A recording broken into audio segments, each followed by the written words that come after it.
ensalcemos nuestro canto con viva emoción. Buenos días, amigos y amigas de Patria para Siempre y Patria para Todos. A propósito de que el próximo lunes 25 de este mes de septiembre se cumplen 60 años del fatídico golpe de Estado del profesor Juan Bosch, la Fundación de Militares Constitucionalistas, así como el grupo de los Hombres Rana y los civiles combatientes de Abril, apegado a la tradición que hemos sembrado en el pueblo dominicano de llevar a cabo siempre nuestro pesar ante ese golpe de Estado que cambió el rumbo del desarrollo democrático que se inició a partir de superarse la tiranía de Trujillo. Vamos a hacer varias aclaraciones del por qué tumbaron al profesor Juan Bosch. ¿Por qué fue ese golpe de Estado? Porque la mayoría del pueblo dominicano sabe realmente que se le dio un golpe de Estado al profesor Juan Bosch. Pero la mayoría del pueblo dominicano, incluyendo la juventud, conoce tal vez muy poco, o quizás sin tal vez, de cómo fue ese gobierno y por qué realmente fue ese golpe de Estado.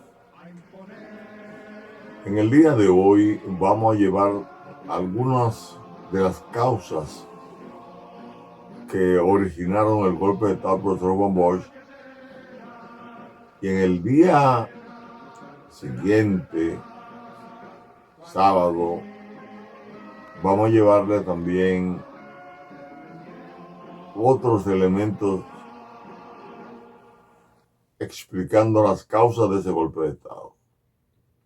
El lunes, como ya hemos avisado también el día de hoy, habrá una misa en la iglesia de las Mercedes de esta capital de Santo Domingo a las 4 de la tarde para recordar todas las víctimas que causó ese golpe de Estado, en memoria a todos ellos y ellas, a los que sacrificaron su vida por la libertad del pueblo dominicano, incluyendo la libertad que hoy tenemos. Pues bien, la oligarquía en la República Dominicana, la que se había ido formando básicamente después del inicio de nuestra independencia hasta la llegada de Trujillo al poder, había sido la que decidía qué hacer cada gobierno en favor de ella. Se aprovechaba el poder para el enriquecimiento de un grupo determinado. Sin embargo, cuando Trujillo llega al poder, monopoliza el uso del Estado a su favor, la riqueza del Estado a su favor. Y en 30 años, Trujillo termina teniendo 51 pesos de cada 100 que había en la República Dominicana. Él era quien tenía la mayoría de las industrias, de los comercios, la mayor cantidad de terreno que se podía tener en poder de una sola persona. Trujillo era el amo de la política, Trujillo era el amo de la vida social del país. Trujillo era dueño de vidas y bienes, porque disponía la muerte de quien estuviera en su contra, en violación a lo que planteaba la misma constitución de su régimen. Pues Trujillo fue eliminado por la oligarquía dominicana.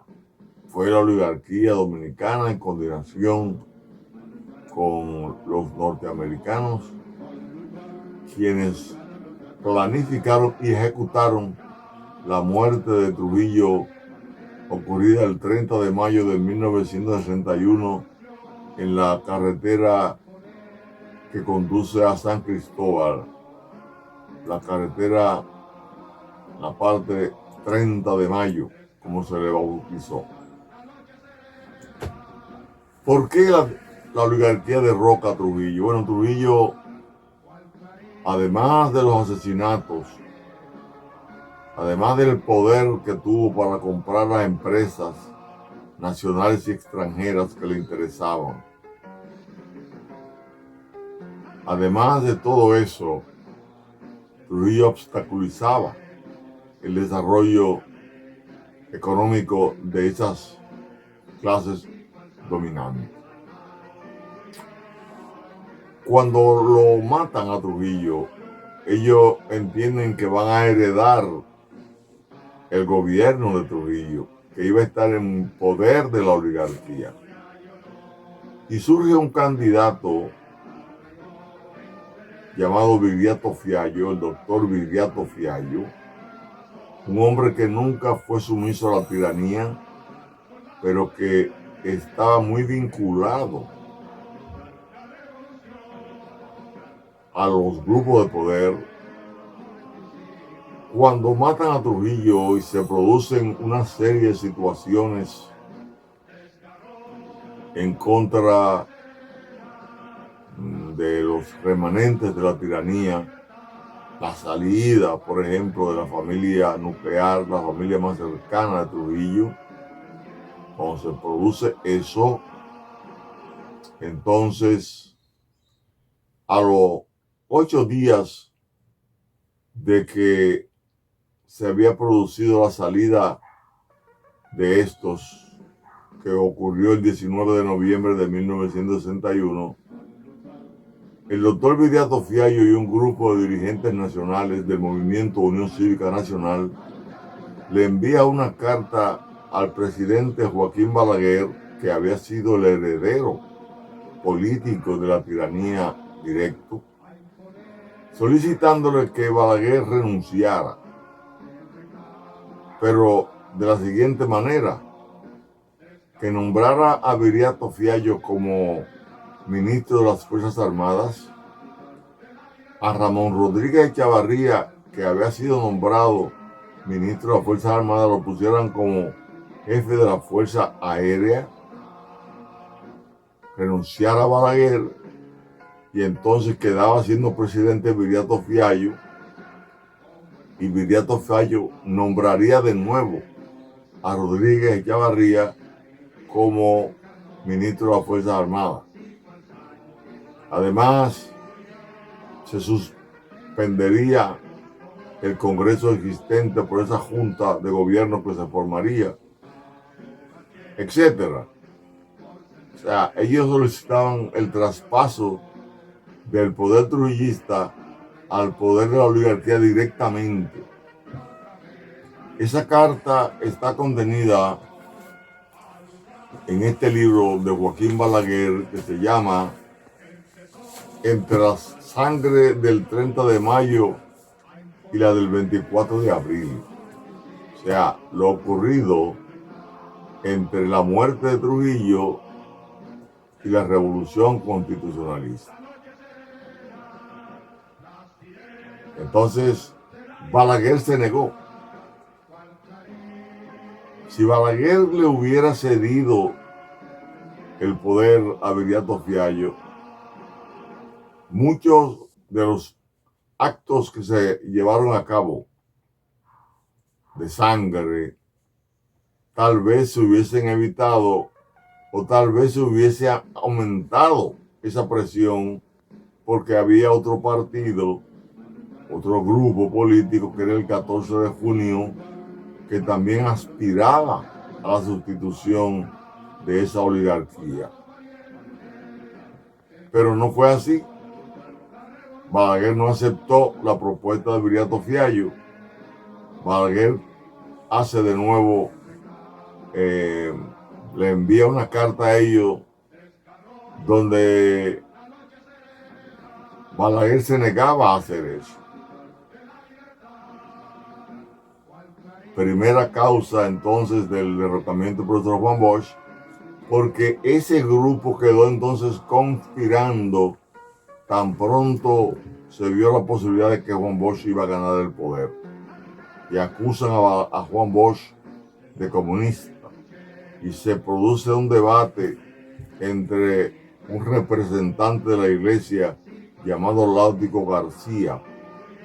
Ese representante de la iglesia fue derrotado en una audiencia pública, en un debate público que lo vio el país, y eso aumentó el caudal de voto a favor de las elecciones que se celebrarían a horas de ese debate.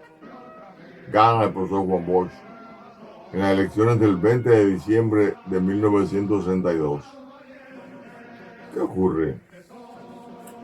Ocurre que al ganar Juan Bosch se comienzan las conspiraciones contra él. Viene el caso de Palmasola, la matanza de Palmasola, la matanza de General Rodríguez Reyes, que podía ser, de acuerdo a versiones, el ministro de las Fuerzas Armadas del gobierno del profesor Juan Bosch, porque era un hombre muy disciplinado y que tenía una autoridad muy fuerte en las Fuerzas Armadas y que podía servir, dicho sea de paso, para esa transición democrática que se tenía que dar en la República Dominicana desde el punto de vista de la obediencia del poder militar al poder civil, como establecían las constituciones o establecían la Constitución de la República, salvo el artículo 210 de Santana, que bloqueó esa posibilidad, aduciendo que estaba en periodo de guerra y que mientras fuera así, el poder militar estaba por encima del poder civil. Juan Bosch entonces fue víctima de una trama. El Consejo de Estado, el 6 de febrero del 1963, emitió una ley mediante el cual se le prohibía hacer uso al gobierno que le iba a sustituir o al Estado, se le prohibía hacer uso de los recursos que producían las industrias y comercios que se le habían confiscado a Trujillo. Y esa cantidad que produjo, que se le prohibió utilizar al Estado para poder completar el presupuesto de 176 millones de pesos que era, constituía, conjuntamente con 2 o 3 medidas más, como eran los gastos del plan de emergencia, como eran los pagos de regalía pascual que había que dar ese año, formaban la suma de 53 millones, el 30%.